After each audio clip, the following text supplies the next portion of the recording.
ఎల్లప్పుడూ స్తుతియాగము చేయుదుము, అనగా ఆయన నామమును ఒప్పుకొనుచు జిహ్వ ఫలము అర్పించుదుము. హెబ్రీయులకు రాసిన పత్రిక 13వ అధ్యాయము 5వ వచనం తెలియజేస్తుంది. మన ద్వారా దేవుడు మహిమపరచబడాలని, మన స్తుతి సింహాసనముపై ఆసీనులవ్వాలని దేవుడు ఇష్టపడుచున్నాడు. ఆయన స్తుతులకు పాత్రుడు, స్తోత్రార్హుడు. సమస్త మహిమ, ఘనత, ప్రభావములు ఆయనకే చెల్లును. స్తుతిలో గొప్ప శక్తి ఉంది. ప్రతి విషయములో ఆయన చేసిన మేళ్లను జ్ఞాపకం చేసుకుంటూ కృతజ్ఞతాస్తుతులు చెల్లించుట ద్వారా అసాధ్యమైన వాటిని సుసాధ్యం చేసుకుంటాము.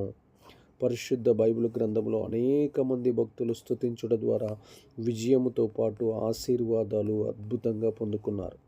ఈ రీతిగా మనము స్తుతించుట ద్వారా సాతాను క్రియలను, మాంత్రిక క్రియలను, దయ్యపు క్రియలను జయించగలము. అపవాది మన యొద్దకు రాడు కనుక మనమును ఆయన ఇచ్చే ప్రతి దీవెనను మెండుగా పొందుకునేది వర్ధిల్లెదముగాక.